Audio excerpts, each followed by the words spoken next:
And now, let's go to the ring. And here's your co-host. Hey, it's Conrad Thompson. What's up, Candy Lickers? Pleased to meet you. Nice to know me. What you doing? You listening to? What happened? What? With me, your pinch hitter, Casio, and the one and only, the living legend, Tony Schiavone. Did I nail it? Where did you get that sound effect? You freak. Oh, God. Isn't that what Conrad does? What happened? What? What's that? And then what he does? God damn.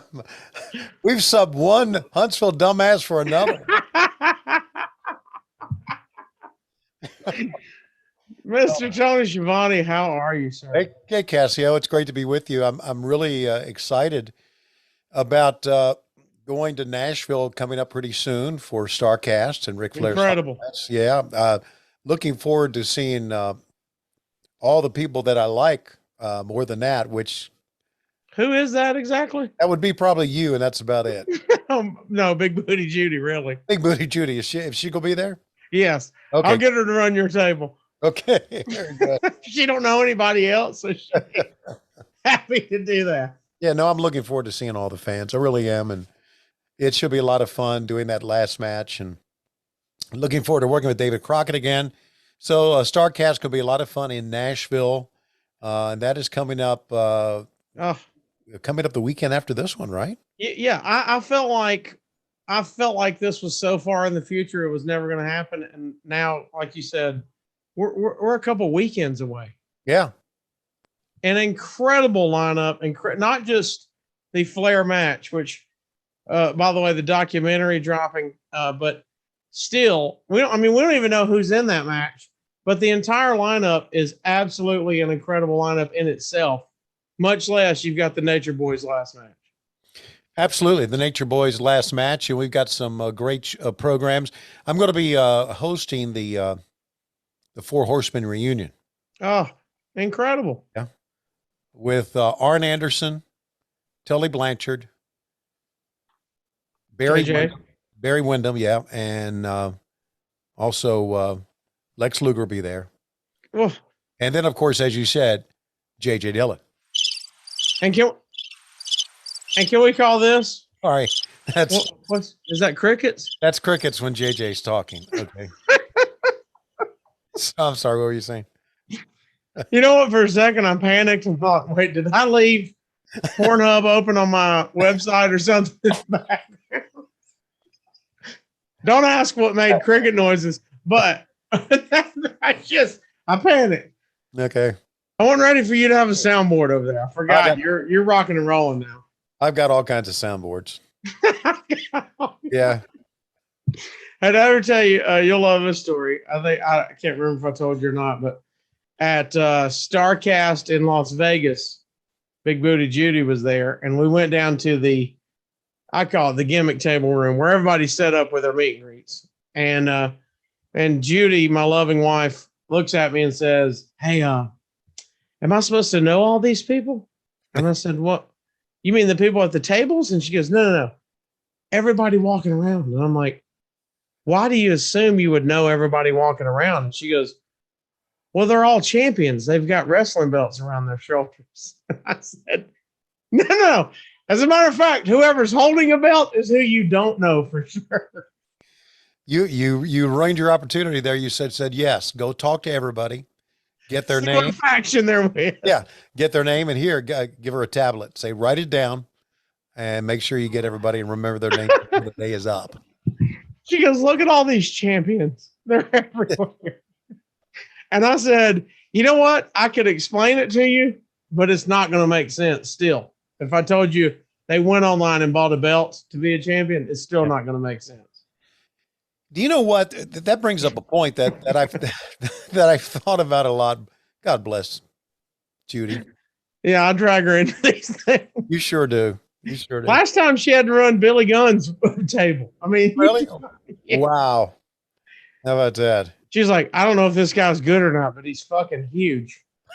Yeah. Yes, he is. He's a massive man. He gets bigger by the minute, as a matter of fact. Oh, incredible. Yeah. That makes me think of something that I've thought about a lot and get your opinion on it. Back in the day when I first started, it would probably have been a slap in the face of a champion if anybody could buy a belt and walk around with it. Oh, I agree. I think that. Right. And now in this era, because all the promotions want to make money, yeah, hell, sell them a belt. Let them walk around and be a champion. What's wrong with that? Look, you by far know more people than me, but just the few times the privilege I've had to hang out with champions that are actual big time legend champions, Mr. Flair included. Yeah. If you would have said, "Hey man, for $400, I'm gonna buy big gold or the 10 pounds of gold on the line, right, and I'm gonna get to carry it around," he'd be like, "What are you talking about?" Right. Yeah. He'd probably have to slap you and go, "No, you're not. Yeah. That's my belt." Right. Johnny Valentine would have shit his pants. The great U.S. champion at Mid-Atlantic back in the mid-'70s. You mean anybody can buy this belt? Well, what the fuck am I doing with it then? I was about to say, do you personally think it waters it down, or is it just the day we live in now? It's the day we live in. It doesn't water it down at all, because they are not the real belts, because I mean they are replicas, right? Right. But it's not the actual one. So yeah. So I get that. But I mean, yeah, like you said, now we're in the business of all making money. So yeah, right. We're in the business of marketing, and you can make more money if we sell a replica of your belt. Okay. Yeah, let's sell them. Well, hell, now it's why half the wrestlers create their own belt when they win it. Yeah, when they get the strap, they're like, "Let me make my own version so I can sell it." Exactly. Let's get spinners. Let's get a wooden belt. Let's get whatever. Let's turn it upside down for the Miz. We can do whatever we want. Right. Right. Yeah. That may in a way water down a belt if the wrestlers have their own version. Too many versions. Yeah, but I did like Scorpio Sky's Genie belt. Named after Genie Bus and the Lakers colors and everything on there, because he's a Southern California guy. So, I mean, to quote unquote belt marks, they're always going to be upset at any change most of the time. But I like the subtle changes are good for me. Like you said, change the strap color or change one of the paint colors on the back. You know what I mean? Like it's the same belt. We just got a little different color scheme. I think that's a pretty good move there. Yeah, I agree with that. That's a good move. And this day and age, things change, man. Things change. The world changes. Well, first of all, we're going to get into we got a lot to get to. We've got an Ask Tony episode. This is all questions directed to you. But I just wanted to thank you and Mr. Conrad and all the WHW faithful. I didn't realize that I was the first pinch hitter on this show ever. Yeah, you were. We Paul Bromwell had actually done a bonus podcast with me, but that wasn't a regular podcast. That's just one for our friends on Patreon who subscribe to Patreon. But you are the first pinch hitter ever. Well, thank you. I'm humbled by that. I'm glad I didn't know that going in. I would have felt more pressure to shit the bed even more than I did. But I mean, I think we got in the air slow on my side because I didn't know it's different being a drunk run-in with Conrad hosting. Yeah. And I just come in and sing Candy Liquor and move on. Right. But last week was very humbling. I appreciate it. And we ended on accidental cooter. So everything ended fine. And by the way, people have tweeted that, which absolutely amazes me. Yeah. Isn't it amazing? You can just say something like, I got tweets. Happy birthday, Casio. Hope you got some accidental cooters. And my wife is going, I don't know what's happening, but I hope you don't. I hope it's scheduled and I know exactly who's involved. Please don't get any accidental cooter on your birthday. I need it down to a fact of what's going on. So who knows? Legal terms. Who knows? Maybe we'll come up with something new on this episode, which, by the way, is Ask Tony Anything. And actually, I wanted to before we get into that, tell you about this. If you're the type of person who's always thinking about new business ideas or wondering what's the next side hustle I should spin up, here's a podcast recommendation for you. My First Million. Okay. Okay. The hosts, Sean Puri and Sam Parr, have each built 8-figure businesses and sold them to Amazon and HubSpot. Each week they brainstorm, just like you and I do here, Cassia. We're brainstorming now. I'm trying to figure out how much 8 figures is. That's a lot. A lot. Each week they brainstorm business ideas that you can start tomorrow. These can be side hustles like making a few grand a month, a big billion-dollar deal, or anything in between. One episode that I loved to was number 158, where Sam and Sean explained how to make millions by buying Michael Jordan's house and turning it into a museum. What? How about that? That was pretty smart, wasn't it? That's incredible. Why didn't we think of that? I don't know. Maybe we can turn Tony Schiavone's homestead in Craigsville, Virginia into a museum and make $1.50. If you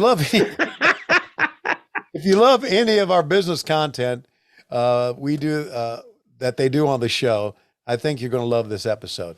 They also chat with founders, celebrities, and billionaires and get them to open up about business ideas they've never shared before. Check out their conversation with Rob Dyrdek in episode 224, where you'll hear about a guy who has built a $400 million media empire who's been tracking every second of his day for the last decade. Rob is an amazing person. Yes, he is. Ridiculousness was a smash hit on MTV. Yep. Of course, his skateboard career, but me watching his reality shows and then this blossomed into ridiculousness, I was like, this guy gets it. This guy's figured out how to monetize his entire life. Yeah. And he gets it. And so that's fascinating. I didn't know they talked to him. I can't wait to go listen to that. Yeah, go to listen to episode 224 and be sure to check it out. It's My First Million. That's My First Million on Apple Podcasts, Spotify, or wherever you listen to podcasts. You know who else made $1 million? Whoever invented this blender cup I'm drinking out of today. Ha! Look at this thing, Tony. Yikes. It's going to be a good episode, buddy. All right. So the episode is Ask Tony Anything. You've got the questions, and I'm going to muddle through the answers, right? That's it. We're going to see how many we can get in here. You ready? That's what she said. So, I've been watching The Office too much. Office, is that what you're on? Oh, yeah. I started from the pilot, and right now I'm in season 6. Wait, is this a rewatch or is this your first time? It's a rewatch. Okay. Yeah. I'm trying to catch up. I mean, you were interrupted just now. Me about to finish the 3rd season of The Boys. Oh, okay.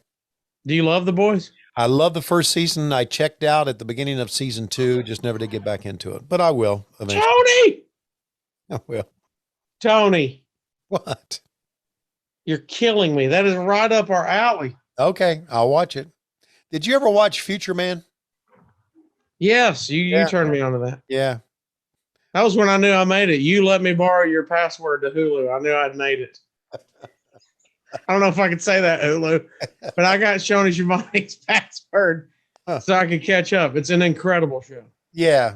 My favorite line was when the wolf was a street vendor and grabbed a sausage and he said, "Oh, I love street cock."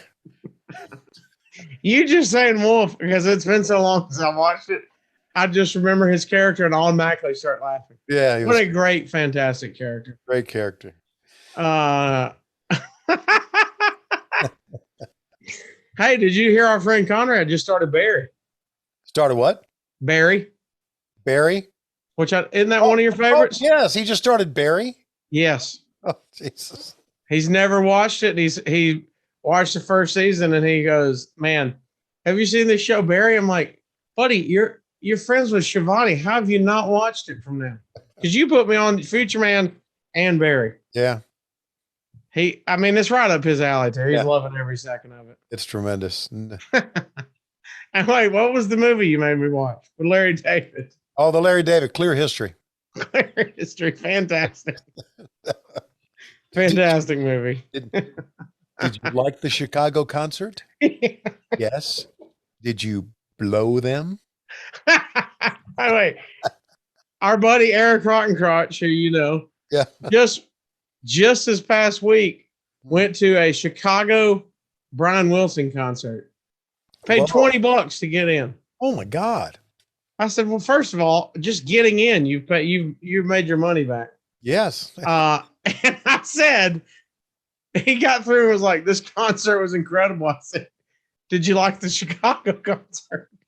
Did you blow him? And he's like, what are you talking about? But I couldn't wait to drop the line on him. Did you blow him? Such a great move. Ryan Crotch, enjoy your Chicago interest. Yeah. You ready for some questions, Tony? Let's hit them.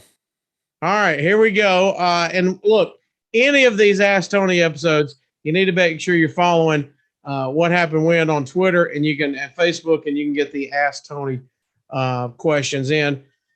Let's see what we got. Bray Brody at Bray_624 says, Mr. Schiavone, if you could book Lois in a match, who would it be against, and what would the stipulations be?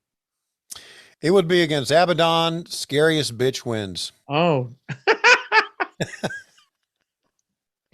What, is there any in-ring stuff, or is it just the entrance?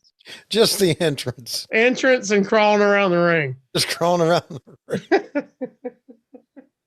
What will Lois's entrance music be? Oh, my God.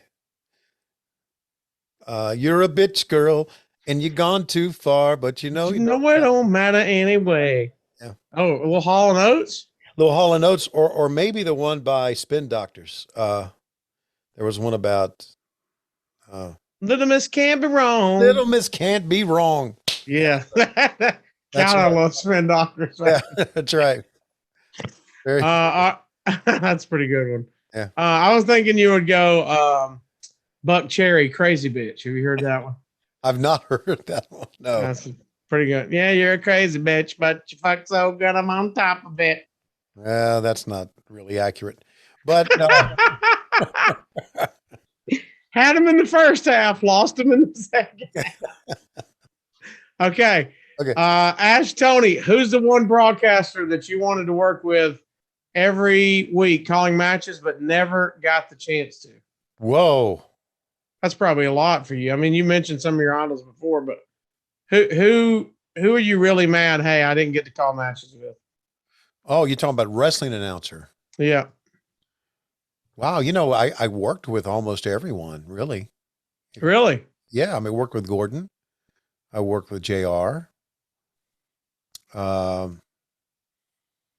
guess it would, and I worked with Bob Cottle, and I worked with David. I couldn't remember how much you worked with Cottle. Yeah, I did. I worked with Cottle a little bit. Man, that's a hard one because there's so many. I wouldn't have mind working with Bill Mercer out of World Class. Okay.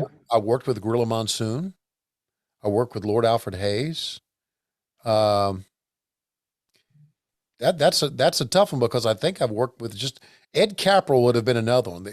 For those of you who remember the old Atlanta wrestling, and actually he did some worldwide. Ed Capral would have liked to work with him as well. But I think as far as that's concerned, I think I work with Lance Russell. Wow. So, holy shit. Most of the names I thought you would say, I didn't realize you had snuck in some work with them. Yeah, I have. I work with all of those guys. That's I didn't incredible. work with Lance Russell enough, but I worked with him a little bit because he not only was a great announcer, and some of the old Memphis stuff was just wonderful the way he did things. But what'd you do? Just a couple matches with him? Yeah, maybe? a couple matches and a couple of stand-ups with him, and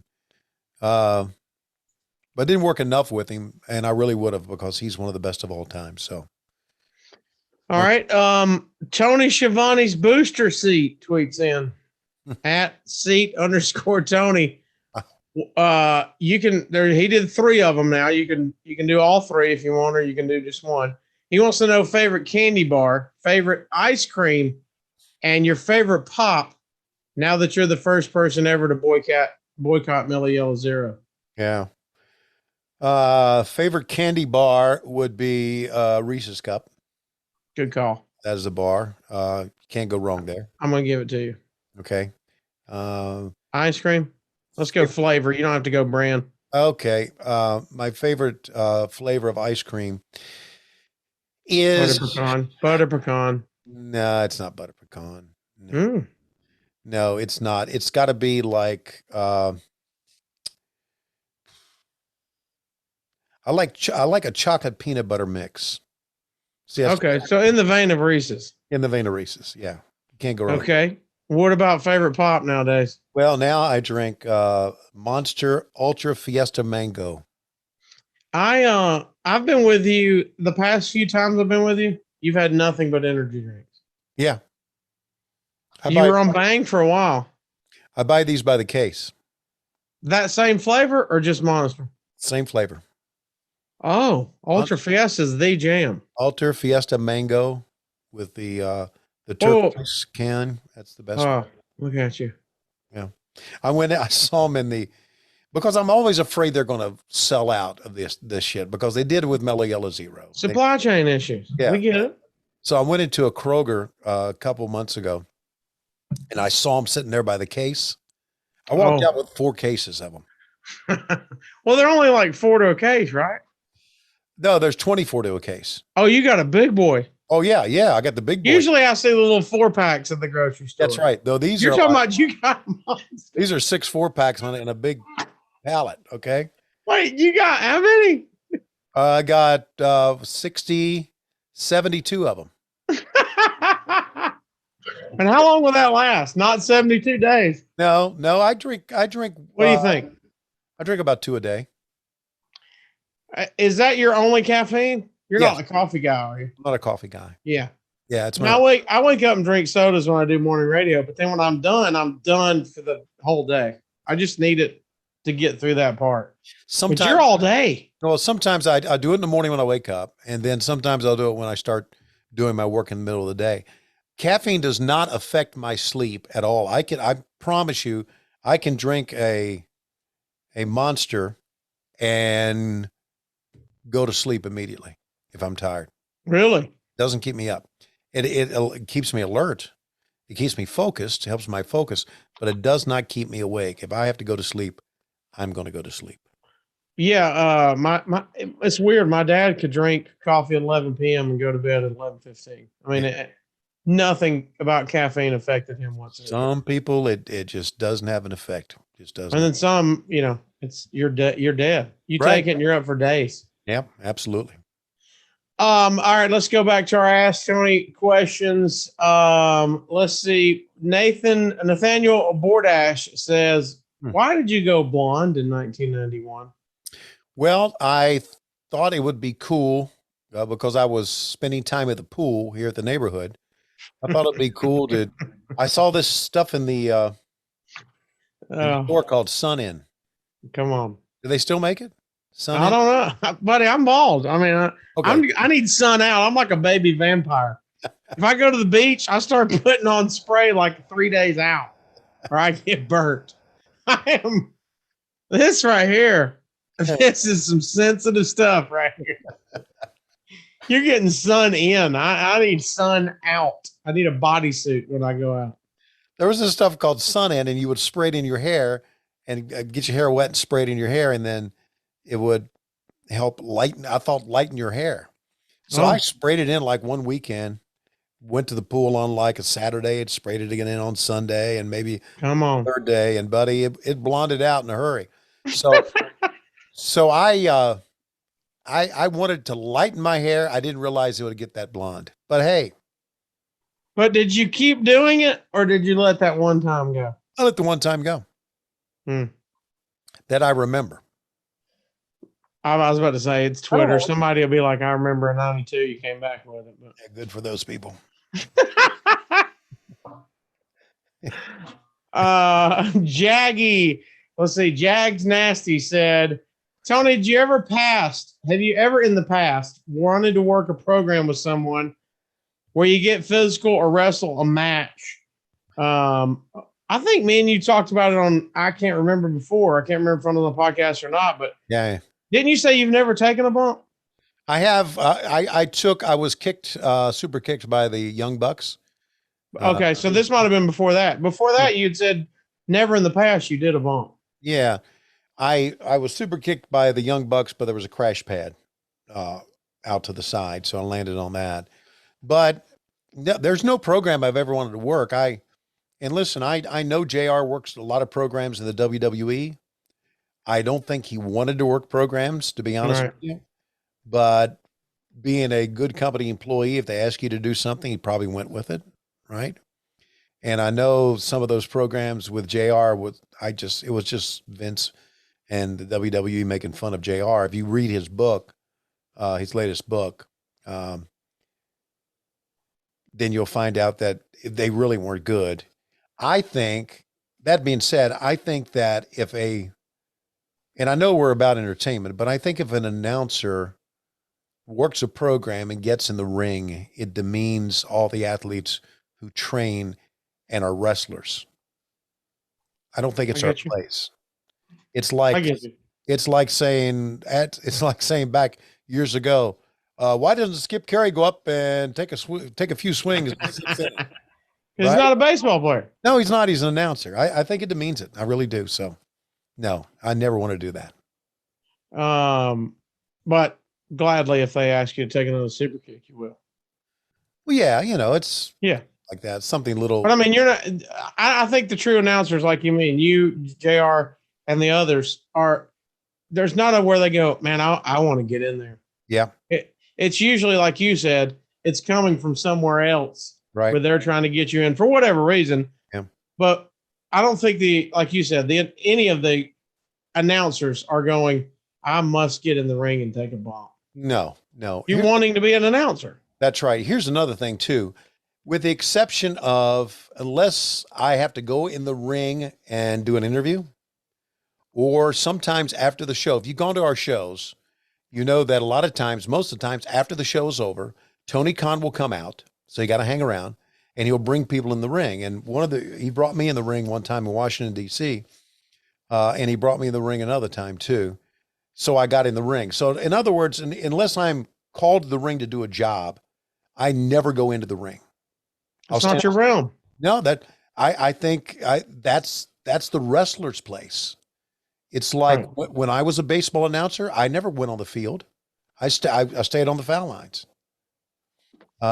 And so during batting practice, she just never walked on the field. Of course, she could get cracked in the head with a baseball, but I just unless I'm called to the ring, I don't go in the ring. That's their place. That's not. All right. So let me ask you this on the flip side, devil's advocate. Okay. Here's the question. Why are there so many wrestlers then in the announcer's booth? Are there too many? No, I don't think so. You think it helps tell the story? Yeah, I think it does. I don't mind it. I mean, I don't have a problem with it, but I just wondered if you guys thought, well, we're not getting in the ring, don't come to our announcer's table. Yeah, I don't mind it. It doesn't bother me. Hey, I'm telling you right now, and we've kind of changed announce teams around a little bit. I don't think you've noticed that or not, but we have. I do half of Dynamite. JR does half of Dynamite. Saw JR coming out in the second half now. Yeah, and JR and I both work on Rampage. I love that. And I'm not here to get paid on the word.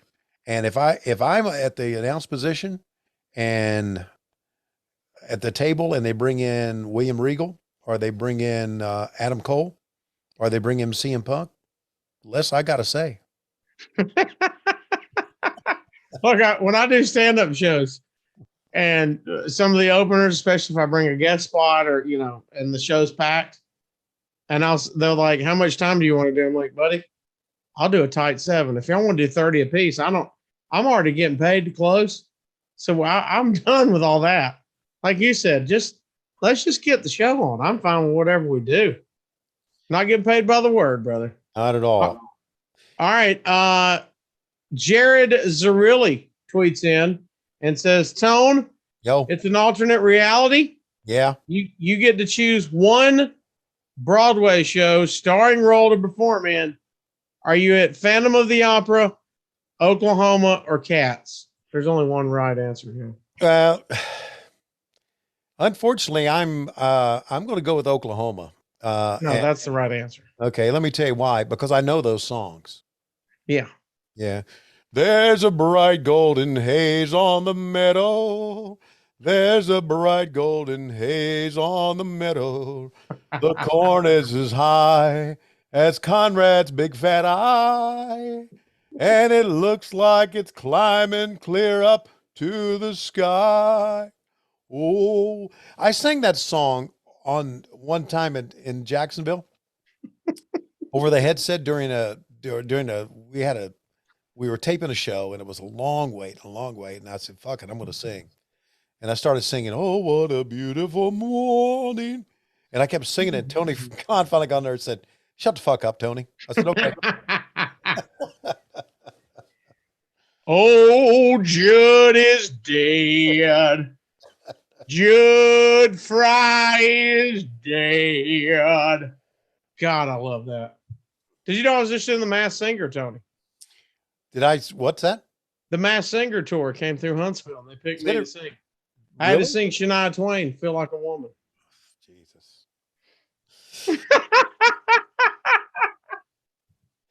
I would imagine that would put you to sleep. I don't know. It'd make you do a lot of things. Maybe jump out a window. I don't know if I'm going to sleep.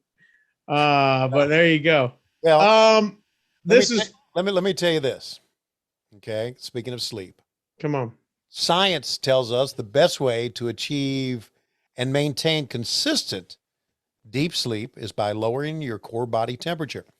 Temperature-controlled sleep repairs muscle after a hard day's work, which, of course, you and I have never had in our lives. Never, ever. But it improves cognitive function, which we obviously need, so you can always start your day feeling sharp and alert.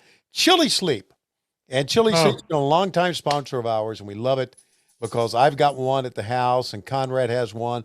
He has one he travels with. Of course, Conrad, obviously has more money than all of us, so he can afford to travel with a lot of different things that we can't. But anyway, Chili Sleep makes customizable, climate-controlled sleep solutions to help you improve your entire well-being. They make the Uller and the Cube sleep system. I have the Uller at the house. Hydro-powered, temperature-controlled mattress toppers that fit over your existing mattress to provide your ideal sleep temperature. Tony, I have a Chili Sleep. I got it at Christmas. Yeah, there you go. I used WHW, brother. I got my little discount, 30% discount. Yep. And it has absolutely changed my marriage. I don't know if you and Lois have ever slept in the same bed together, but me and Big Booty Judy, she likes everything as hot as possible, and I like it as cold as possible. Yeah. We've got the Uller with the split sides. Okay. So she's got her own side now, and I've got my own side. I swear on everything, I've never slept better than since this past Christmas when I got Chili Sleep. That's incredible. Yeah, it's legit, guys. It really, really is. And here's what I do. I've mentioned this before. I turn it all the way up to like 112, 120, somewhere around there to get it really warm. 20 minutes before, hop in bed, turn it down to 65, and then I really? Yeah. And then that's what they suggest you do. And then as your core temperature drops, you slowly fall off to sleep.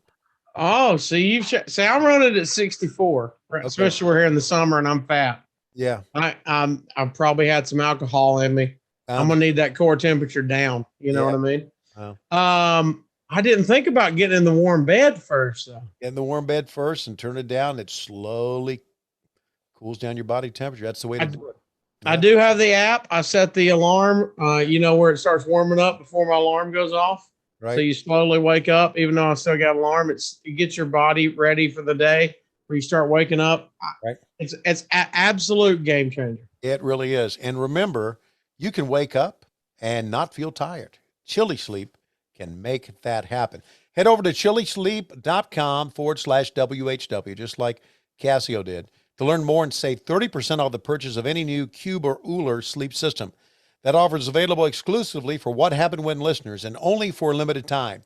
That's Chili, CHILI, sleep.com/WHW to take advantage of our exclusive discount and wake up refreshed every day.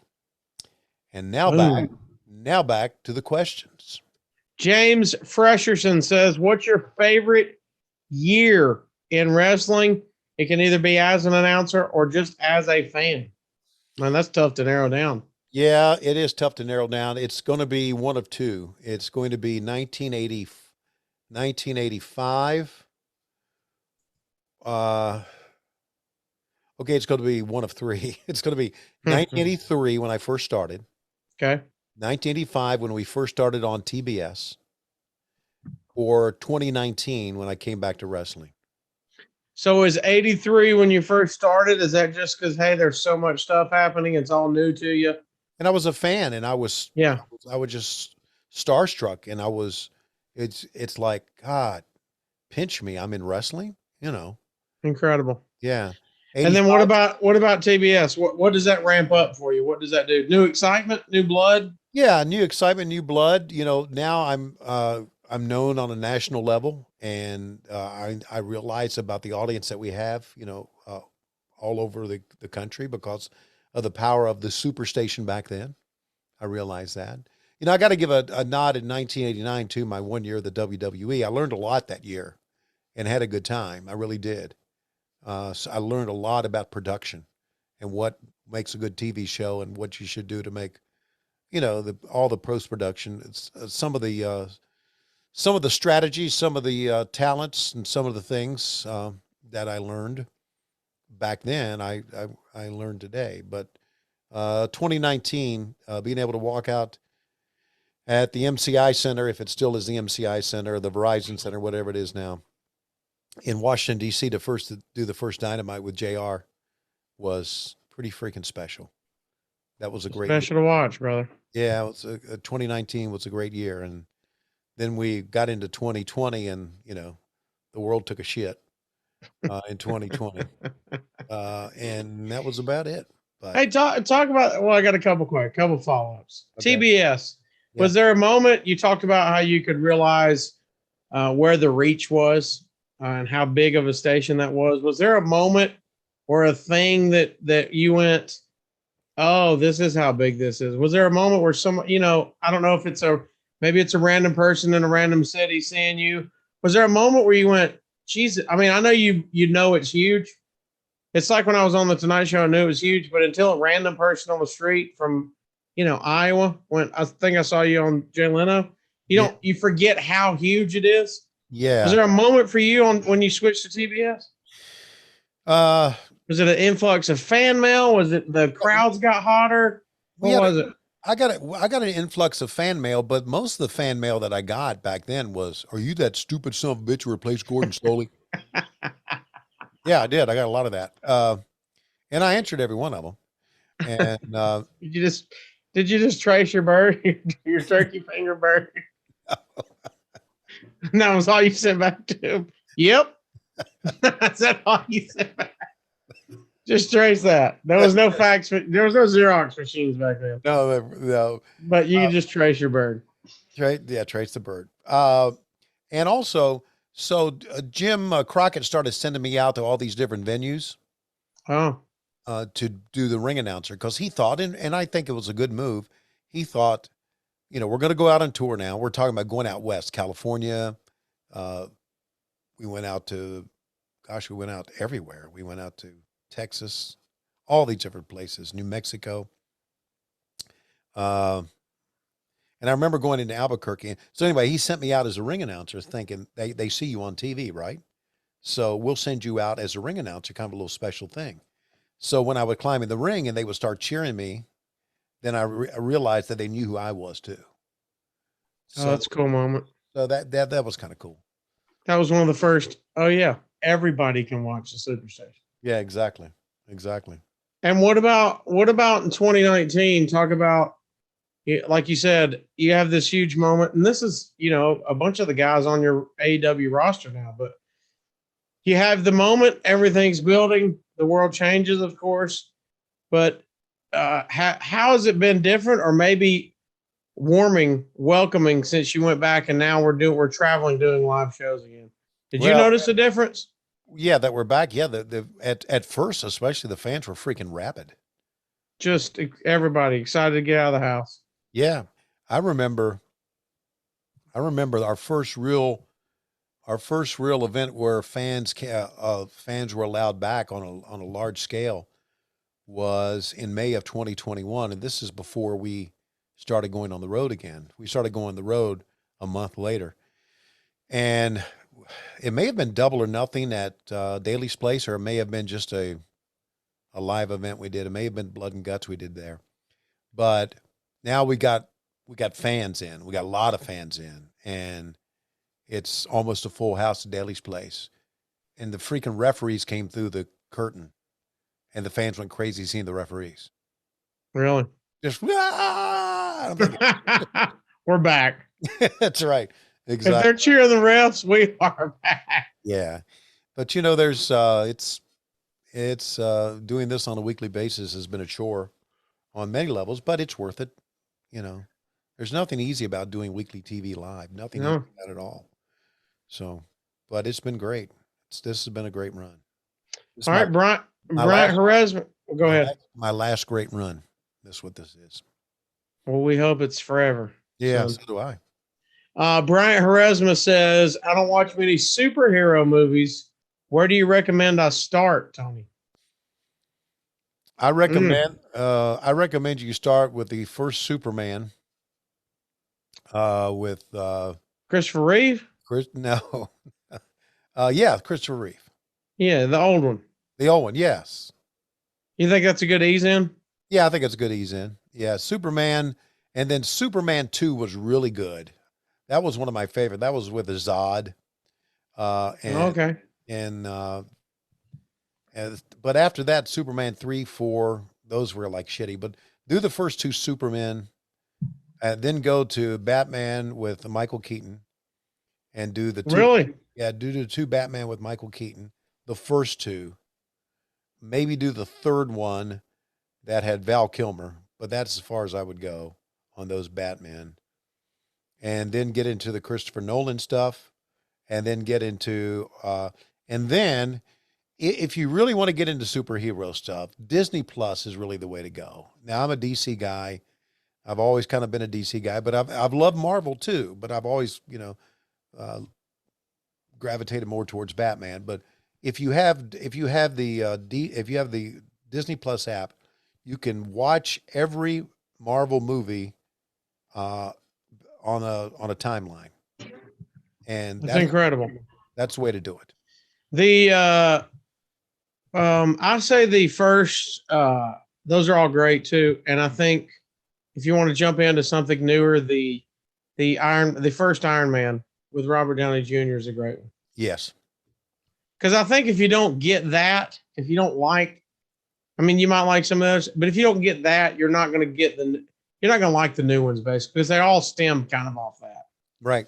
A new way of telling the story. The characters start getting a little more edgy.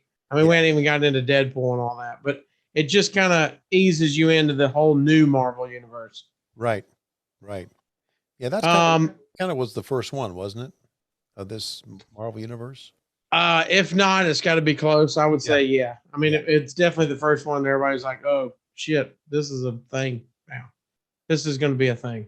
Yeah. Now that you're back on the national stage, says HF Shark 75, has a company reached out to you to promote Water Buffalo shampoo? No, they have not. I'm not so sure my contract has anything about Water Buffalo shampoo in it. We've got some awesome sponsors, but none of them's Water Buffalo shampoo. No, it's not. But I'm not so sure I even have a marketing contract. Well, we got to change that. Yeah, that's okay. I'm okay. I make a good living, and I can make some extra money on my own, like I did this past weekend in Miami Beach at SuperCon. With my book and all that stuff. So, anyway, I got mine. Oh, I thought I had it right there. I got mine somewhere here. There you go. Tony, This is Duckboy0315. Tony, which obscure Batman villain is your favorite of all time? He said examples: Calendar Man, Condiment King, Anarchy, Egghead, etc. Yeah, the Mad Hatter. Oh, it was great. And I loved Egghead because Vincent Price played Egghead on the old Batman series, and just Vincent Price playing a villain. Incredible. There was also Zsa Zsa Gabor played a villain, Batman villain too. Really? Yes, and I think she was called Minerva. I'm not so sure, but it was great. Minerva. I think it was. I can't remember. What did she do? She had cats that sicked you. I mean, like not like Catwoman. Like she was. Yeah, I have to go back and watch. Oh, it is. I bought all of them on Apple TV, so I can go back and watch all of them. They don't really. Back in the day, the old Batman shows were tremendous, but they don't really stand the test of time too well. But they're fun. They were fun, but they were really some corny shit. Minerva used her deep secret extractor disguised as a piece of spa equipment to pull off a number of robberies until Alfred went undercover to investigate the spa. There you go. How about that? Incredible. Yeah. Okay. She's got her assistant Aphrodite, Ah. her henchmen Adonis and Apollo and Atlas. That's pretty amazing. That's really amazing. Hey, you know what else is amazing? Come on. AG1's amazing. AG1. Yes, Athletic Greens. It's a product that I use every day, and I've talked to you about this last week because I used to take 27 different supplements a day. Incredible. Choke down 27 different supplements a day. Hell, it's lunch by the time you get your pills down, bro. That's right. And I did this because I wanted better gut health. I wanted to up my immune system. I wanted to do something for my brain, to stay alert. As you age, you think about that. At least I hope you think about that, because if you're not thinking about that, then it might be too late. But so I started taking AG1, and because I wanted something that finally tastes great, and I wanted to see what the hype was about. And I've been on it now for a couple of months. They have, with one scoop of AG1 in water, you're absorbing 75 high quality vitamins, minerals, whole food source, superfoods, probiotics, and aptogens. Aptogens. Remember that word. Woo. And that all starts your day right. The special blend of ingredients supports your gut health, your nervous system, your immune system, your energy, recovery, focus, and aging.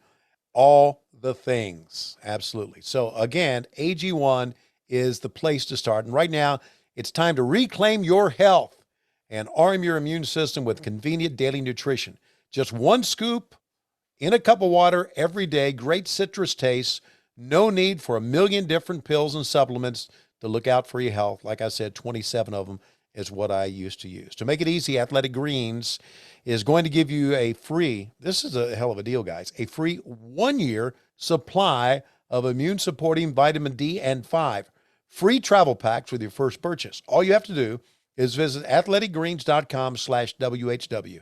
Again, that is athleticgreens.com/WHW to take ownership over your health and pick up the ultimate daily nutritional insurance. You might have answered my next question. Bill B-Style 632 Tony said, "What is it you take to help your memory? I'd like to buy." There you go. How about that? You've answered it just then. That's exactly what I do. There's a lot of products that I used to use on the shelf. And I stopped. I stopped with those, but Nariva was one of them. And it's funny, that stuff. I started taking it, and now I can't remember the name of it. Okay, you see it on TV that it has jellyfish in it. You seen that? No. Arnett, the fact that you can't remember your memory supplement is one of my favorite things I've ever heard. That's right. Arn Anderson said. And I haven't heard of any of them with jellyfish in it. Okay, it's Prevagen is what it's called. I see. I remembered it. It has jellyfish or fish oil? And no, it's got some of it's something that they get from jellyfish. I don't know what they use. Okay, but that's what they advertise. And so I remember I started taking Prevagen, and Arn Anderson was talking to me about it. And we were backstage, and he said, "Do you take that stuff?" I said, "Yeah." He said, "I said," he said, "Does it work?" I said, "I don't know." He said, "Then it doesn't." When did you start? Then it doesn't. I can't remember. When did you start taking it? I can't remember. Then it ain't working. So, yeah, so I don't think that's, yeah, Nariva and Prevagen is what I used to take, but no longer. So there you go. Good one. But AG's got you focused and ready to go now. Focused and ready to go. How about that? All right, ready to go for some more questions? I am ready to go, my friend, for some more questions. DH_MVJOR. He says, in wrestling, have you ever pitched an idea that you were genuinely sold on and got flat out rejected? No, I'm not a good pitcher of ideas. Really? Nah, I'm not. I leave the booking and the creativity to somebody else. I like to take an idea and try to embellish it and come up with some ideas that would help make it better. But as far as grassroots, hey, this would work. I don't think I'd ever be good at that. No. Really? Yeah. What is there any storyline or, like you said, even embellishment that you tossed in where you're like, I'm proud of that. That worked out just like I thought it would. I'm glad I suggested it. There's some things that Britt and I have done, that I suggested us doing. I've suggested, a couple of other things. So you've got your moments. Yeah, I've got my moments, I think. But as far as in the ring taking bumps and, deciding major longs played out storyline. Yeah. Yeah. You're more of, hey, I got an idea on your idea. Yeah. Listen, I've been in booking meetings back in the WCW days. I think that weaned me off of trying to come up with ideas. Really? Those booking meetings sucked. If there's anything in life that sucked more than those booking meetings, I'd like to find it. Yeah. They fucking sucked. Okay. It was terrible. Let's go to Eric Lewis Sr. Oh. He tweets us in and says, how do you get your kids to move out of the house when they're grown, Tony? Well, since not everybody has Lois Schiavone to kick them in their ass to get them out of the house, I think seriously, I think you give them a good foundation to go out and give them a good work ethic and try to lead them in the right direction and let them know that there's life beyond mom and dad. I always have let the kids know that there's always a place for them to come back if something doesn't work out in their lives. Matt, they need to get the fuck out now. Right. You can come back, but right now you're good. Right now, hit the bricks. 3 years. If it doesn't work out, let me know. We need a break. I mean, you can come back, but we're taking a fucking break. Right. Well, really, like when Matt graduated from college, he came back to live with us while he was looking for a job. And boy, old dad took care of him, paid all his gas and everything. And but, and Laurie lived here until, she lived here the longest. Tim has moved back a couple of times. Chris and his entire family moved here, and the 3 kids. Wow. Yeah, moved here because their lease ran out on one apartment and they couldn't find another apartment, and so they lived here for 6 months so they could save enough money for a down payment on the house. But get them out. Let's get out. I mean, if you need to come back, we're going to address that later. But get out. I think there's a good feeling. I think there's a good feeling as a parent that you've done a pretty good job when they go out on their own and start making a living on their own. I think it's you don't realize it when you're young, but I think it's a testament to your parents when you get to that age and go, I want to get out. Yeah. Not that I hate it here, but I'm excited to get out on my own. Yeah. And be out from under my parents. And if I need to come back, I come back. But there's a part of you, I think that means your parents did a good deal of going, I need to get the hell out of here. Yeah. And by the way, is Matt Schiavone your good one? Is that what you would consider? My good one? Well, Lori's good. She takes care of it. They're all good in their own way, except one. But I think Matt's obviously the one who's had most success because, he went to New York City and he was able to go to New York City without a job because he saved all his money by living at home after college. He just went to New York City looking for work. He went to New York City to live with a friend, did not have a job. And because he had graduated from the Grady School of Journalism at University of Georgia. Grady School graduates have a great reputation up in the city. Incredible media reputation. Yeah. And he got a job at Fox News almost immediately. And he's been there now for like 12 years. So he's the one that's had really the most success. But, Laurie has done very well. She's become a great mom, and Chris is doing great. And is Chris with the brewery? No, that's Tim. Tim's making beer. Tim's making beer, and he's a master brewer. I'm a master drinker. We should kind of hang out together. I don't know how you got the title. Well, I don't know if it's on a business card, but I'm sure Tim could serve you beer and say, yeah, he's a master drinker. Hey, we got a couple questions about Kiss that we're gonna get to because we're gonna switch gears to music. But while we're on your son, Matt Giovanni, and I don't even know your feeling on this. Yeah. I would like to hear your take. Do you know how much he hates the Eagles? The band or the football team? The band. He hates the Eagles? He thinks they're elevator music at best. Did you know that? No, but I'll post a song, like I post almost daily a Casio's Cut. Hey, on this day in history, so and so was released. So go listen to this song. Every time I post about the Eagles, garbage, trash, get it out of here. Peaceful. Did you know that? No. Are you anti-Eagles? Yes. Oh, you hate the Eagles? No, I love the Eagles. Oh, you love the Eagles. Okay. Are you into the Eagles? I mean, no, anti. No, I'm not anti-Eagles. Why? Why does he do this? Peaceful, easy feeling, already gone.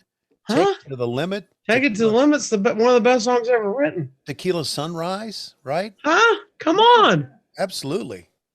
He says elevator music at best. And Lion Eyes.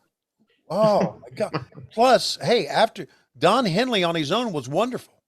Come on, Boys of Summer. Oh yeah. Bitching. What's this song about bitching and lying? And I just, you know what I'm talking about. The last this is the last perfect evening that whatever it is. I can't remember the name. Incredible. Of the song. Yeah. Well, they're two different bands too. Then Joe Walsh comes in, they turn into a super rock band. Right. Seven Bridges Road. Okay. Yeah. That's pretty good. Absolutely. How'd that turn out? Yeah. Your son hates the Eagles. Well, Thank you, Matt. Appreciate it. Your dad's on my side too. Yeah. Well, guess what? He's around here. So, all right, let's get to some other music that y'all know you love. Kiss, because we got multiple Kiss questions. Okay. Fussell Russell, you may know him as Fussy Russy 8960, says, "What's the better Kiss album, Rock and Roll Over or Hotter Than Hell?" Wow, that's Hotter Than Hell had Calling Dr. Love, I believe. Which is a good one. No. That was Rock and Roll Over. It had that. So it's Rock and Roll Over. Just because of Dr. Love. Yeah. Hotter Than Hell was Let Me Go Rock and Roll, Mainline, Coming Home, Parasite, Stranger Ways All the Way, Going Blind, Watching You. Yeah. Parasite. Come on.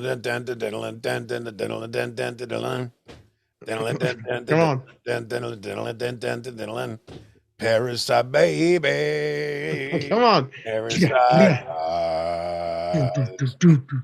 Parasite, baby. Look at them thighs. I think I know. Yeah. That's a great Gene song. let that bass eat. Yeah, man. He was Rock and Roll Over was Baby Driver, Hard Luck Woman, Mr. Speed, I Want You, Seen Your Dreams, Calling Dr. Love, Take Me, Making Love, Ladies Room, Love 'Em and Leave 'Em. Yeah, that's all good shit, man. That's a better album. Okay. Don't you agree? Yeah, absolutely. Rock and Roll Over. Rock and Roll Over is the one. Do you know my favorite Kiss song ever? Period, hands down, not even close. What? What is it? Any guess? Deuce. I Was Made for Loving You. Really? Yeah. Wow. One is the greatest disco song ever written. Yeah, it is. It was a disco. Straight up disco. Straight up disco. That's how That's how versatile they were as a band. No one knows that. But they were a rock and roll band that had a disco hit. They did a Christmas special. They're all over the place. Yeah. They're all over the place. All right. And let's see. Another Kiss question from Ross 3X says, what's your Mount Rushmore of Kiss lineups? Which foursome is the best? It can be any combination. That's the first four. Sorry. That's what I grew up with. Peter, Ace. Ace, Chris, Stanley, and Gene and Paul. Yeah. That's the one. I mean, my favorite Kiss album is the first one. Really? Oh yeah. Strutter, Deuce. Come on. Firehouse. Bangers. Yeah. That's the one, man. That is the absolute one. Can you hear my guys outside mowing the lawn? Can you hear that? Kind of, now that you said it, but not really. All right, then we won't go any further than that. Yeah, no, I think everybody would just say it's a buzz, maybe. Like in the mic. It doesn't sound like a lawnmower. Okay, very cool. Good. And you have to be quiet. Rodney Owens wants to know, Jim Cornette managed the Midnight Express and the Heavenly Bodies. Yeah.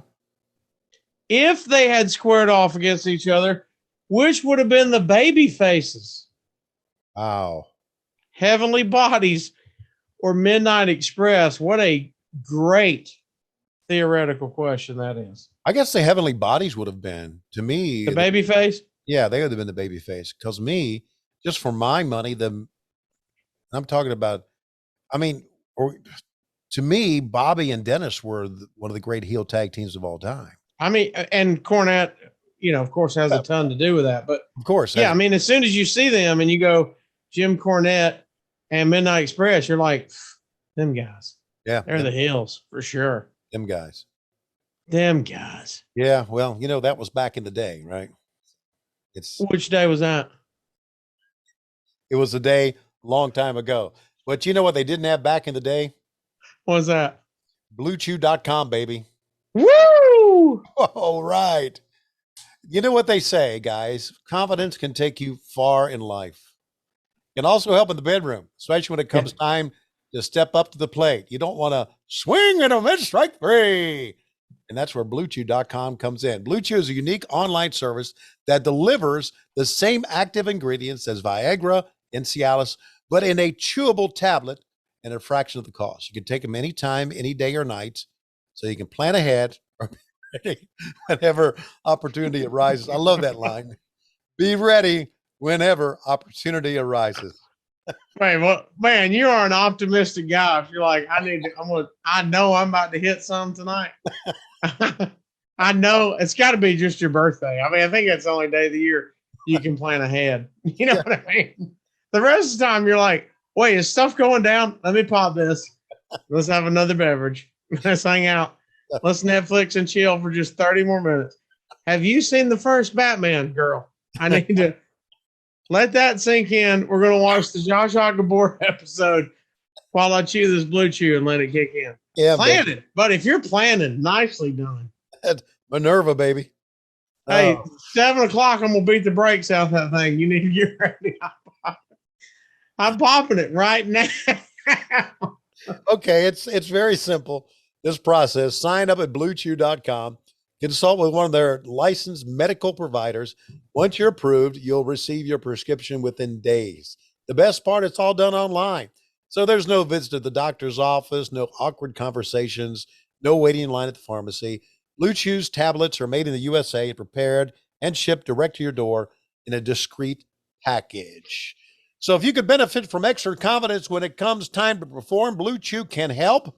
And we've got a special deal just for our listeners, Casio. Try Blue Chew free when you use our promo code WHW at checkout. Just pay $5 shipping. That's BlueChew.com. Promo code WHW. Receive your first month free. Visit BlueChew.com for more details and important safety information. We thank Blue Chew as always for sponsoring the podcast because, as you know, we broadcast each and every week from the Blue Chew studios. Boom. How about that? Let me ask you this.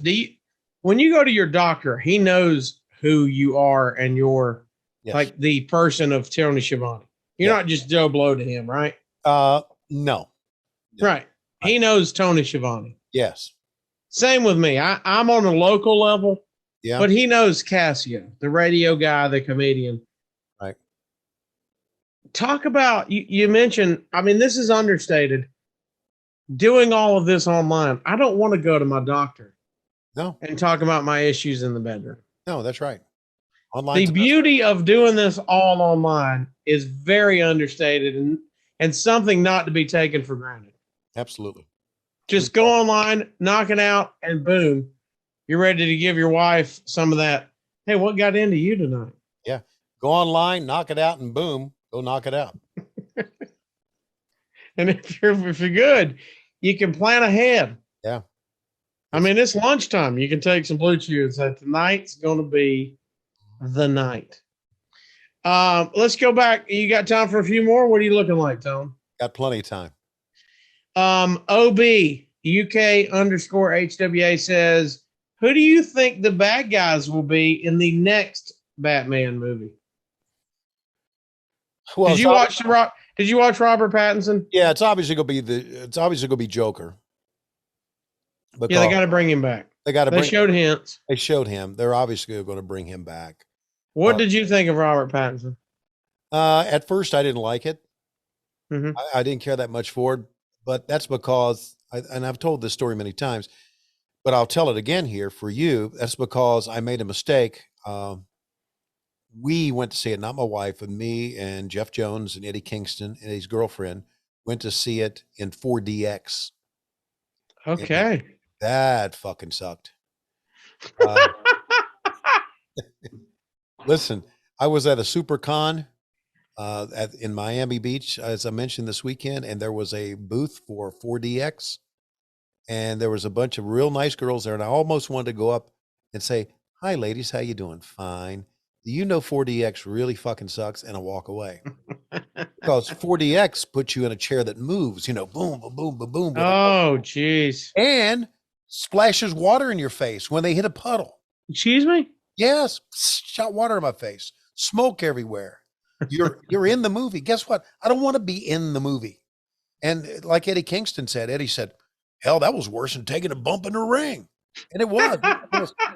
So I left the theater thinking, boy, this movie really sucked. But then I went back and watched it on HBO Max, and I really, really enjoyed it because I realized that this was the early version of Bruce Wayne. He just started.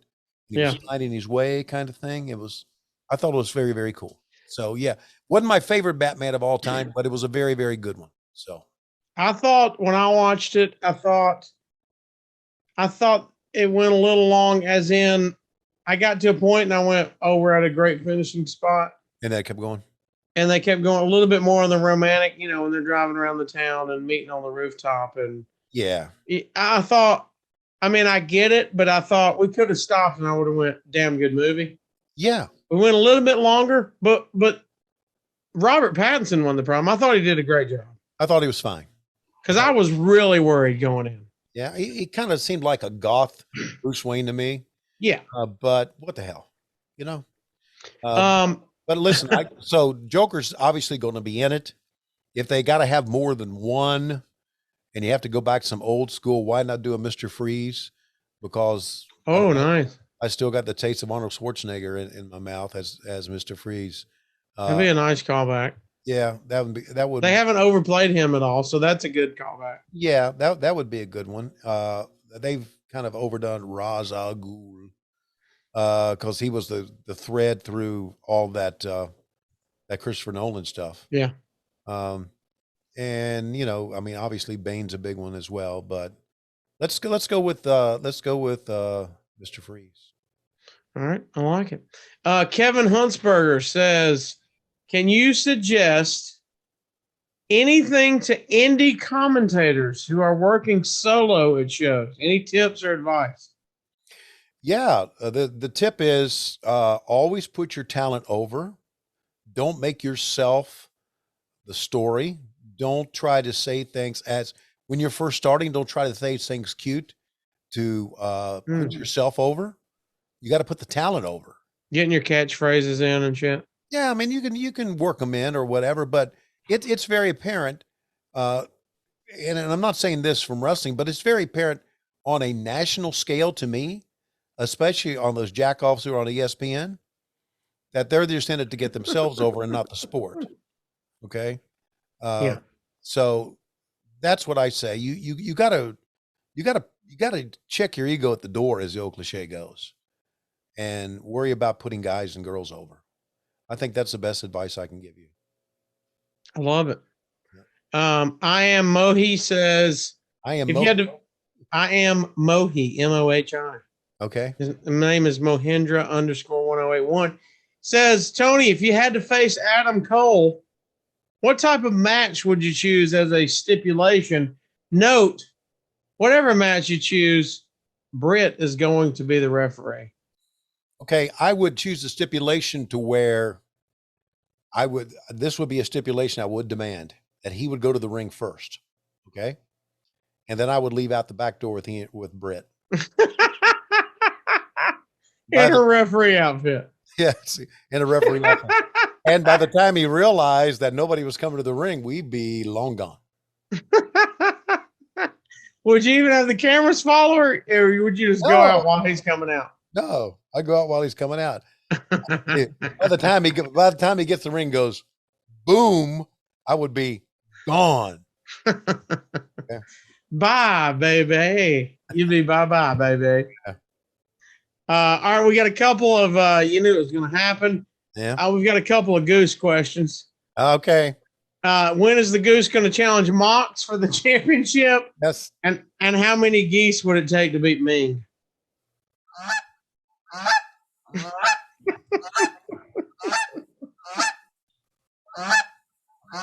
Even Ming wouldn't want to fuck with the Goose, because the Goose doesn't give a fuck. Okay. Can I tell you, Ming, as many wrestlers as I've had the honor of meeting through you and Conrad and everybody else. Yeah. Ming, one of the most intimidating guys I've ever met. Isn't he? Just the presence. I mean, he was the nicest guy on the planet to me, but just meeting Ming, Haku, and I would say Ron Simmons, just all of them, just a presence. Yeah. Incredible. You just know that if something turned in a dime, okay, God. the shit would be on. I hope they're on my side. Yeah. They're on my side. Well, because they're cleaning house. And this goes back to the question that we had with about the independent announcer. Okay. Yeah. Here's another good reason to always put the talent over, not yourself. Oh, yeah. Then they're your friends for life. Well, yeah. If we know it, oh yeah, Giovanni put me over. He's okay. I was about to say they're going back to look at the match. That's exactly. So they're going to hear what you say. Yeah. And if you're trying to get your shit in instead of putting the talent over, they're going to remember that. Yeah, I would go, as much as I love Ming, I'd still go with the Goose. Really? Yeah, because the Goose got wings. Oh, he's more agile. Yeah, he can get away. He can get behind him real fast. Yeah, that's right. When he turned you back, that's what they do. If you've ever seen videos, you fuck with the Goose and you turn your back, that's when he's coming at you. Hey, we have a beautiful downtown park here in Huntsville, Alabama, Big Spring Park. Beautiful. There's bridges. There's a huge, spring going down the middle. Yeah. Tons of greenway. Here's what I know. Wherever you see the geese, just don't go over to that section. No, I know those Canadian shit's geese. Going down if you do. That's right. And don't get the bread out. You can buy the bread to feed to the ducks and the fish. Don't do it around the geese. It's game on. Yeah. You're getting attacked and you're going to drop the bread and run. And I don't like running anywhere. Yeah. I don't like running anywhere. I don't either, man. Jordan, let's see. Jordan Eldridge says, what's your go-to celebration dish? So say 4th of July. Do you have a thing where you like to eat? He said he grills out and makes homemade jalapeno poppers. Yikes. What's a go-to in the Schiavone household? Or like the 4th of July? Yeah, say 4th of July. Is there like hey, Lois has got to make something, or somebody in the fam's going to bring this? Yeah, we really, there's no really go-to. We had ribs this past time. Okay. Okay. And, are you doing them? No shit. No, we don't do it. Just buy them? Yeah, we're lazy old people. We are. We're late. If we listen, if DoorDash can find them, we'll eat them.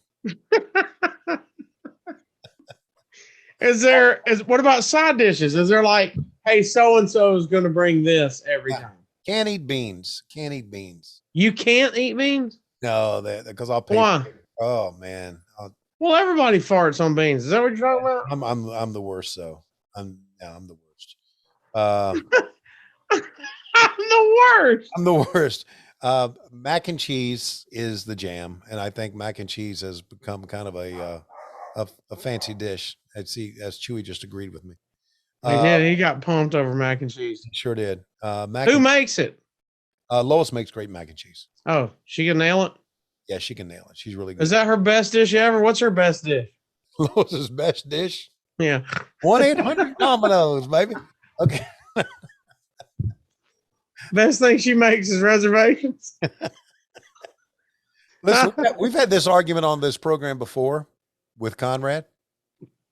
Lois does the best roast turkey. She knows how to bake a turkey. The turkey's tough. Oh, and like in 2 seconds, it can go dry and bad. Oh no, not hers. She nails it. Nails it.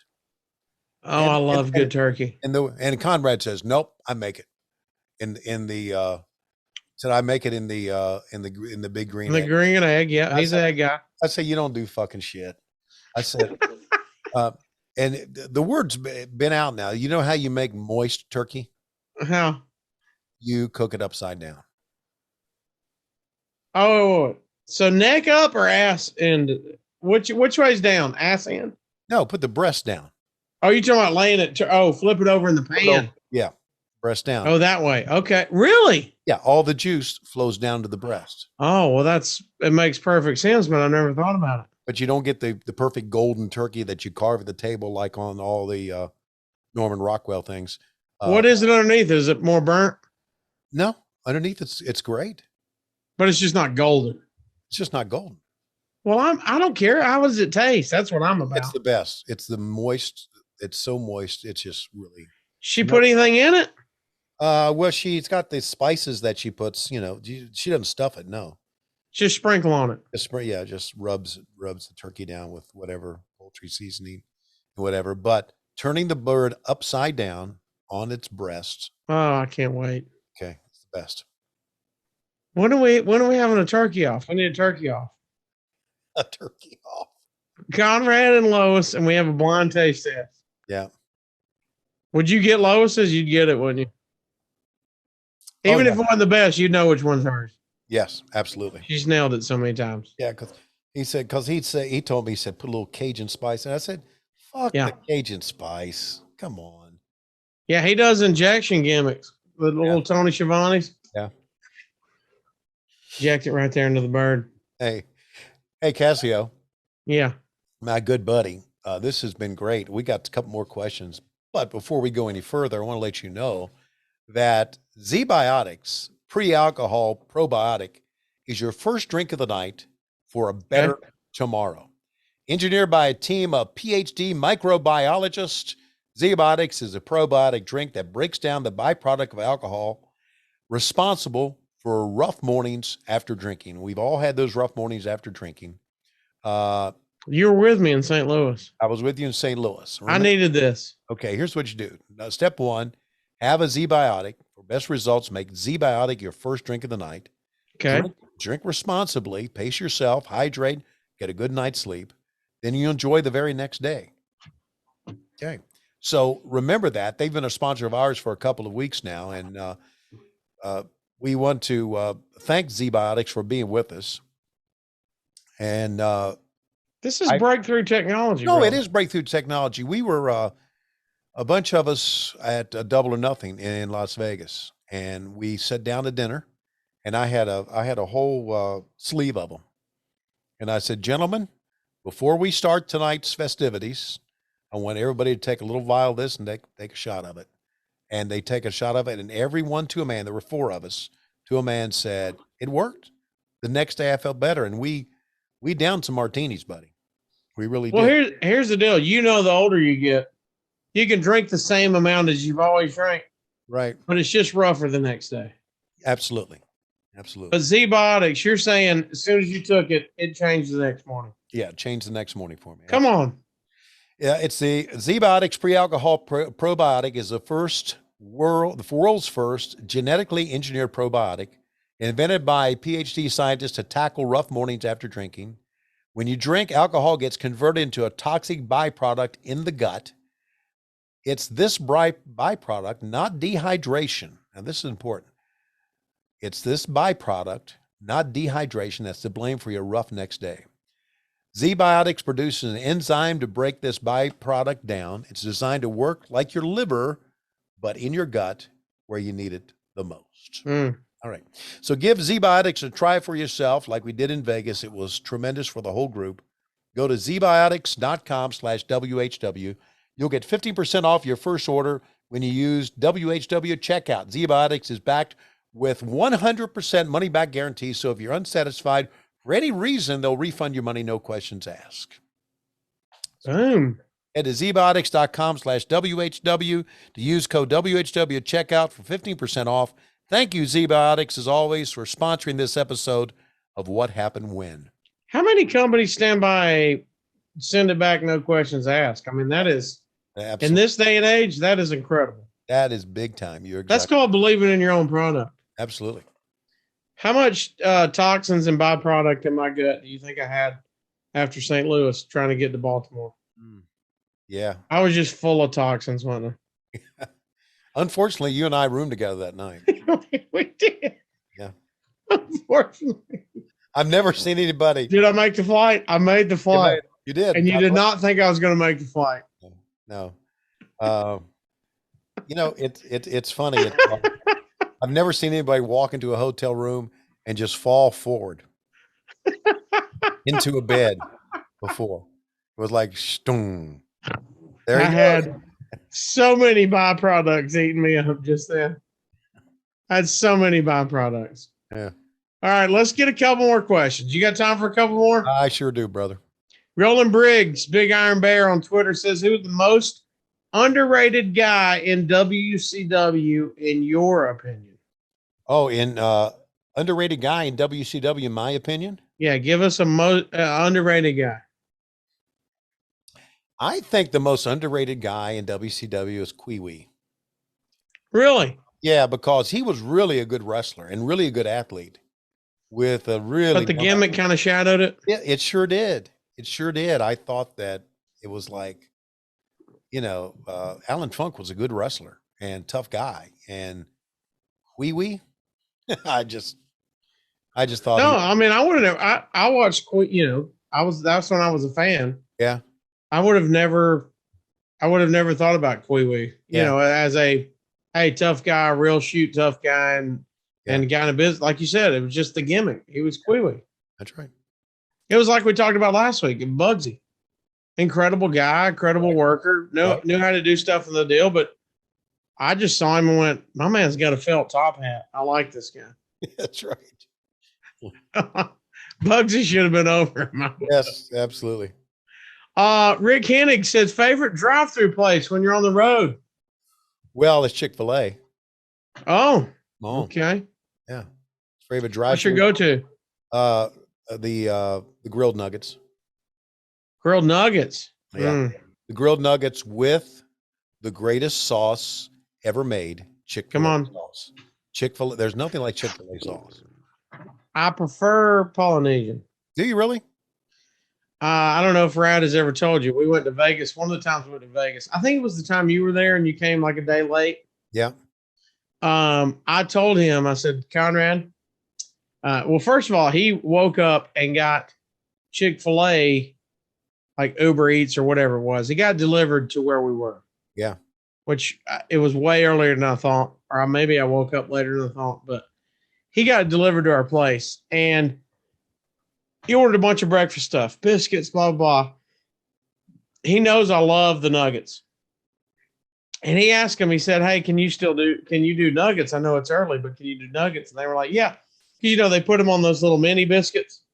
Yeah. So they're like, we got the nuggets. And he goes, well, I'll take a 40 pack of tray. And they said, what sauce? And he said, I don't know. I'll take Chick-fil-A for sure. And I'll take Polynesian. And when I woke up and went in there, I said, Conrad, Vegas, you can get whatever you want in Vegas. Debauchery is at your fingertips. Yeah. I said, right now, if we could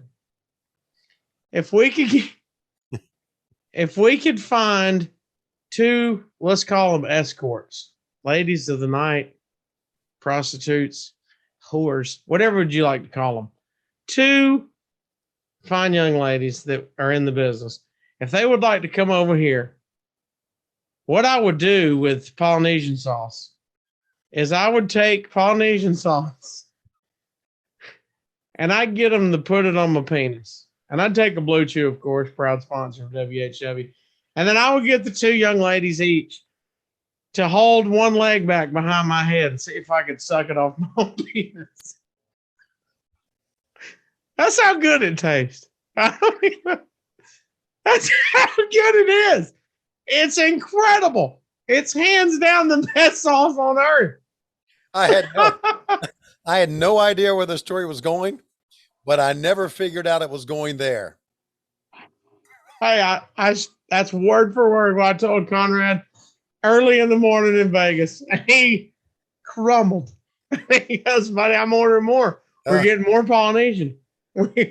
Don't give him an idea like that. Yeah, I know. That's what I said. I said, buddy, take that idea. We can't have the ladies for both happily married. Right. But get all the Polynesian sauce over here you can. Chick-fil-A is a great drive-through. Chick-fil-A is incredible. And not only because the food is incredible, because they know how to do a drive-through. Oh. They know how to do a drive-through. In the South, did you say they were running COVID lines? That's right. They got Chick-fil-A managers to help them do the vaccination lines. Yeah, it's just they know how to get you in and out. Yes. Every time I pull in, I go, this is absurd. Yeah. Why are we waiting this long? It's backed out into the street and it's faster than any of the other drive-thrus we go through. Right. They get you in and out. Boom. They're doing. Absolutely. Oh, incredible. Let's go. A couple more questions. Matt Carter, Mad Matt Concord says, Tony, do you remember the Flair Jimmy Garvin cage match in Greensboro that aired on Worldwide? I do not. I remember the angle, but I do not remember the cage match. He said, if you do you remember the fan that climbed the cage and tried to get in at the end? Yeah. And do you remember if fans hitting the ring was fairly frequent during your time at JCP? I do remember the fan climbing there, but no, fans hitting the ring was not frequent. So even at that time, that is a super rarity. Yeah, and the reason was, and I've talked about this a lot. The reason was, as a shoot, the fans realized, because they saw it happen, if a fan hit the ring, the fan would get the fuck beat out of them. Right, as they should, by the way. As they should. And it wasn't until later on when lawyers and all that stuff, and just stay away from the fans because they're looking for a lawsuit. But I mean, I saw fans just get knocked on their ass, which we all laughed about. But back in the old days, they would get the shit beat out of them. I mean, even in the new days, if you cross that barricade, yeah, I got to fend for myself. Well, if you talking about Butts and Seats, the Tony Schiavone graphic novel, the first chapter about Uncle John is about the time a fan jumped in the ring and tried to get on Greg Valentine, and Uncle John got involved in that as well, which was an hilarious family story of ours, but it just shows you that you shouldn't jump on wrestlers. But I do remember a fan trying to get in the ring. I do remember that. So Carl Hayes, big supporter, the big CH. What's up, Carl? Hey, Carl. How you doing, bud? Says, have you watched What We Do in the Shadows? What We Do in the Shadows. Incredible show if you have not watched it. Okay, what's it on? I believe FXX. Okay. And it is it's in the vein of The Office, as in a fake reality show. They do interviews to the camera. Okay. But they are living now, and they are vampires. Okay. And they go back and forth, and you would love it. Okay. Think Future Man, just slapstick. Okay. Okay, if it's funny, I'd like it. Absurdly funny. Okay. Yes. Oh, absurdly funny. Okay. Doesn't take themselves serious. It's a whole Good. big deal. Good. All right. So you need to check out What We Do in the Shadows. That's your next deal. And he also says, I got to meet Darius Rucker. We talked about the Nature Boy. Do you listen to Darius's music? Beers and Sunshine, such a perfect summertime song. I hope you, Lois, Bug, and the family have a wonderful summer. Thanks, Carl. I haven't listened to Darius Rucker in a long time. I did listen to a couple. Hootie was fantastic. Hootie was fantastic, and he went on his own, and country music was fantastic. I just have not listened to him in a long time. I do have a couple of his albums on my Spotify. Have you met him? I have not. That's crazy. As big as a wrestling guy he is. I know he is. Big wrestling guy from Columbia, South Carolina. Yeah. I just, wow. Remember when he came back and did the big old chicken bacon ranch for Burger King commercial? Yeah, right. That was like that was his big comeback for real. Right. Like Hootie had came back and they were gone. Yeah. And then all of a sudden you're like, wait, is that Hootie? Because I always call him Hootie. Sure. But I mean, his backup band's the Blowfish. Everybody knows that. Right. And then he's singing about chicken bacon ranch. I'm like, first of all, sounds like a badass sandwich. Second of all, he's back. Yeah. And then he goes country, and I think he's great. I think he's got one of the great voices, great singing voices. Oh, incredible. Sean Anderson, do you believe as I do that K-Dog, Conan, added some more legitimacy to the NWO? I think so, because he was a major mega star. We don't realize how big a star he was, but he was in Mexico, and I think he did. I love the K-Dog of the NWO. I got to meet him once, and another guy that seems like an awesome dude. Yeah, he is. Unfortunately, he has hooked himself with Disco Inferno on that podcast. I didn't get into all that. Disco. I met K-Dog, and K-Dog was a great guy. Great guy. Wonderful guy. Great person to talk to. Big baseball fan. We talk baseball a lot. I see him a couple of times. I have a lot of time for him. I don't know what this question means. You might know it, so apologies if you don't. But do you still subscribe to FDM now that you work for AEW? FDM? No, I don't. I don't even know what that is. Oh, Should we move on? FDM. I don't even know what FDM is. Okay. Do you? No, we probably some code talk set off some spy series of events, but I don't know. Okay. If memory serves, says Mike Concho, Stevie Richards' WCW run was derailed by injuries. What do you guys think his ceiling was in WCW if he was healthy? We talking about Stevie Ray? Stevie Richards. Oh, Stevie Richards. Yeah. Oh, okay. Yeah. Stevie Richards, his ceiling. Yeah. What do you, all right. First of all, I agree with the first statement. Was his run derailed by injuries? Yes. Okay. So if not, what do you think his ceiling was? Well, I think he would have been a much bigger star than he was at the end, before the injuries. Right. He could talk. He could do a lot of things. He could work. Just some of the crazy stuff that he did, obviously derailed what he could do. It's really hard to say. I mean, I'm not going to say he would have been the world champion, right? But he would have been upper mid-level card, maybe even upper card, because he had a lot of the tools to be a successful wrestler. Again, could work, could talk, great sense of timing, athletic. And I guess fortunately for him, what I remember him best of all for was not in WCW, but was when he gave JBL that chair shot as a receipt. Incredible. What JBL did to the Blue Meanie. That's one of the great clips you'll ever find on YouTube. Have you worked with the Blue Meanie much? A little bit. Yeah, a little bit. I know y'all's paths kind of went crisscross, but yeah, a little bit in MLW. He was there with us a little bit, did some things for us, and we had him on AEW a couple times too. Yeah, he's just some run-ins with AEW. Yeah, he's a cool guy. Great guy in the biz. Yeah, he really is. Good kid. How about two more? You down for two more when we're out? Two more, we're out. How about that? Two more. Mitchell says, Tony, who's your favorite Robin and who's your least favorite Robin? Well, Ooh. Oof.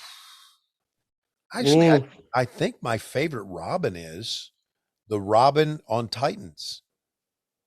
You see Titans on DC? I've heard of it. I have not been able to watch it. Man, the kid that plays Robin, who goes on to become Nightwing on Titans, which is a show that started on DC Universe and then is now a part of HBO Max, and they're coming out with another season. That Robin is a freaking badass. That's my Who favorite. is it? Don't God, let me look him up. I can't believe if you haven't seen it, you really need to see Titans. It's animated, right? Nope, it's not. Oh, it's real. Yeah, it's Brandon Thewaits, Thewaits, Okay. Waites. He plays Dick Grayson, Of course. and he's Robin at the beginning. The story is he's had enough of Batman. He leaves Gotham City. He goes to Detroit and becomes a cop. Oh. But he still cannot help himself about being a vigilante. And then he's in this alley. One of the first scenes, he's in this alley, and he jumps down, and they're all looking around for Batman. Say, "Where's Batman? Where's Batman? You mean it's just you? It's just Robin? You came without Batman?" And he beats the fuck out of all of them. And when he walks away, he goes, "Fuck Batman," which I thought was the greatest line a Robin could ever say. As a Robin, yeah. Yeah. So that's the best. That's a great show, and that's my favorite Robin. Okay. It really is my favorite Robin. And I guess you said that got just picked up by HBO. Yeah, it's like they let's see, there has been there's been 4 seasons, I think, or 3 seasons, 4 seasons, and they're coming out with another one. It's on HBO Max. Okay. Yeah, it's called Titans. It's really I haven't checked it out. I thought for some reason it was a animated show, which I'm not against. But no. It's based on Teen Titans, which was an animated show. Oh, that's what I'm thinking of. Yeah, this is a real thing. He's my favorite Robin of all time. The least favorite Robin, well, I have to go back and think. It would be. I mean, how hard is it to mess up a Robin, though? Yeah. I mean, you might have a favorite, but I feel like it's hard to go my least favorite. What do you think? Okay, here's my least favorite Robin. Okay, it's Chris O'Donnell. Only because they gave him really. Yeah, it's only because they gave him some shitty lines to say. I don't know what this means when I say it, but in my head, because I don't really know what. I mean, I know what Robin's supposed to look like. He didn't really look like a Robin either. Well, does that make sense? Yeah, that does, and it's part of. I consider him like a skinny, like a not as muscly guy. Right. And Chris O'Donnell, like, he just looked like a bigger dude. I always felt like he just doesn't seem like a Robin. Yeah, to me, it's. I agree with that as well, but to me, the look, it's like the lines too. It's like, I want a car. Chicks dig the car. This is not Robin. This is why Superman works alone. I'm thinking, next. And then he goes, then they land in the, then when he's with Val Kilmer, they land in the water and he says, holy metal, Batman. He goes, what? He said, the metal, it's all holy. I'm thinking, oh, Jesus Christ. Okay. Yeah. Okay. All right. All right. Last one. Yep. And this is going to be, I'll give you the context, is because our buddy Conrad posted a picture of you standing in the Oz cape and said, yeah, ask Tony anything. So he wanted to know, Mr. Justin T, Oz, Master Blaster Steel, and Vinny Vegas have a 3-way match. Yeah. Who's going over? Oz is going over. Really? Yeah, because there's no way you can give a guy that gimmick and that great of an entrance without putting him over. If you go back and take a look at that entrance was unbelievable. We had Dorothy. We had the Tin Man. Incredible. We had the freaking Scarecrow. And we had pretty cool music to boot. And we had Kevin Sullivan as the wizard with a monkey on his shoulder with a chain around his neck that he almost killed. It was one of the greatest entrances ever. Incredible. Yeah. It's got to And be. by the way, you wore that robe and I wore that robe. Yeah. The Oz never really got over, but I can tell you this. I posted it without any context. I just wore the robe, put the picture up. Everybody knew it was the Oz Cape. Yeah. And I'm like, wait, how did he not get up? Like everybody knows the Oz, but the Oz didn't get over. I don't understand. Yep. That's it. What do you think? What do you think the disconnect was? He wasn't behind it, probably. That had to be part of it. I don't know. I don't know. Just didn't hit. Just didn't hit. Maybe it was too over the top. Maybe it was too much. You know? Maybe it was too much. Maybe it was the wrong time. It's hard to say. I enjoyed it. I mean, because everybody that's a wrestling fan knows Oz. Absolutely. We all know Oz. You see that cape and you go, well, that's the Oz cape. I mean, I know what that is. Right. But it just never got over. And of course, like we saw, I mean, I'm glad it didn't because Kevin Nash as Kevin Nash worked out. Sure did. I mean, the coolest motherfucker on the planet. Absolutely. In real life, and I mean, even if you meet him in real life, you're like, well, This is him. He's the coolest fucking guy I've ever met.